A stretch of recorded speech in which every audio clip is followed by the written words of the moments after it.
It's been good. The really nice thing about this show is that it's been tried and tested, right? So Guardians of the Galaxy 1 and 2, they know the look, they know the vibe, they know what they're going for. It was just wonderful working with them to be able to just, bring it all to life how they've envisaged it over many years.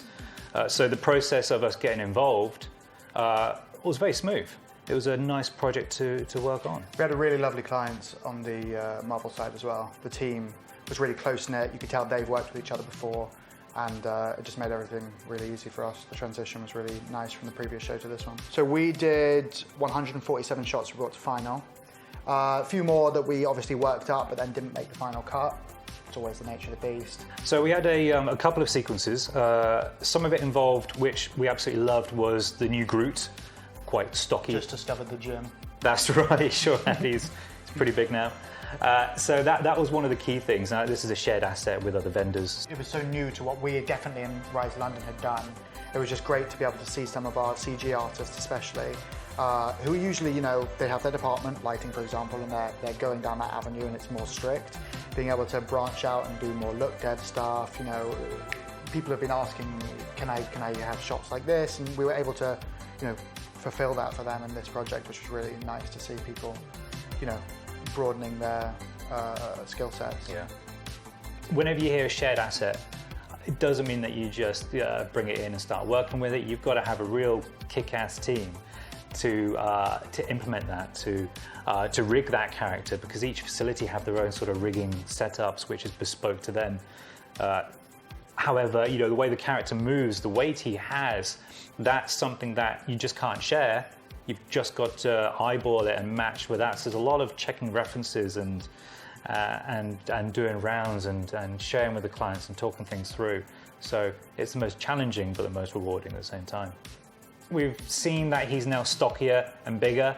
That means that he's got a lot more presence about him on set. We've got a standing guy called Austin who plays Groot on set, and he's not as stocky as that. So they've done a very good job on set of making sure there's enough space around him.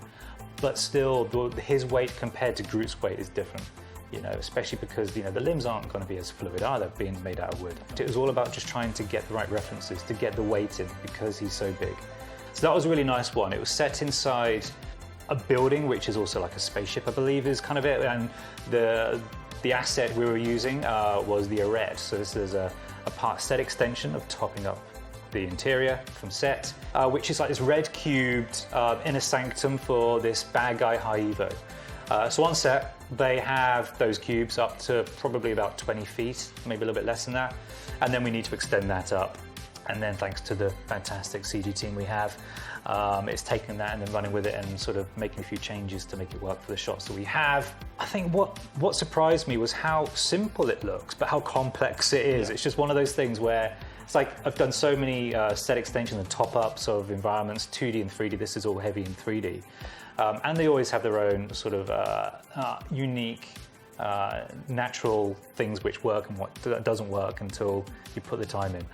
So they took a bit of time to really sort of sit in there because they're quite reflective, and I think they even have like a little bit of subsurface scattering going on because there's a couple of layers of metal and perspex and whatever futuristic materials they may have. So we had that, and that's looking inwards towards his inner sanctum, and then outwards we're then looking out into Counter Earth. That was also a shared asset that we needed to bring to life. Add in moving vehicles, reflective qualities into buildings. We had a little bit of the beauty work, like Stu says, of the main bad guy in the High Evo. High Evo, yeah. That featured in that arete. A bit of dust debris, that sort of stuff. Some minor explosions. Effects, a little bit of that, yeah. We did do those sequences as well as once they're up in space on this ship, the three characters, Drax, Mantis, and Nebula. So Nebula, we have a little bit of, like any show, with prosthetics and makeup. During the day, all these lights, they start sort of having a knock-on effect on the makeup. So you need to do a few little touch-ups here or there. She also had an arm replacement. Then they have their eyes, contacts. Sometimes they'll wear the contacts, sometimes they won't. I'm sure they just need a break sometimes for their own health reasons. So all three characters had eye work that needed doing, as well as Mantis with the antenna. which was a very cool thing to work on, which featured, of course, in every shot she was in. Every day we get together as a whole team with all the artists, editors, pipeline, IT and all that, and we talk through the show, we talk through the shots, we get the morning going, we get the energy going. And sometimes that could be hard. You're working quite hard on these shows, and I think it's important to do these little meetings in the morning. But then just seeing people come in with their Marvel t-shirts on, doing these weekly games where you're giving away like Marvel gifts if they get like this picture quiz right, to keep the energy going. I think what I loved about it the most was working with the team, seeing people do things they haven't done before, getting excited by doing these things. That's what I love the most about this show, funnily enough, and that could be said for any show. I think Rise is fantastic for that.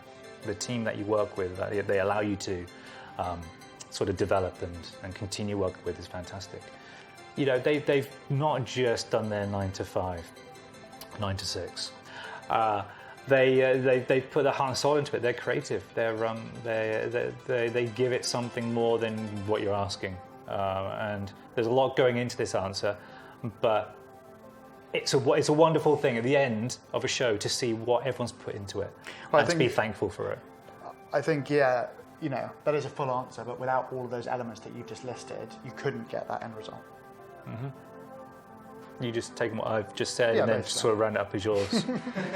All right, nice. That sounds like production right there. You're pretty good at this.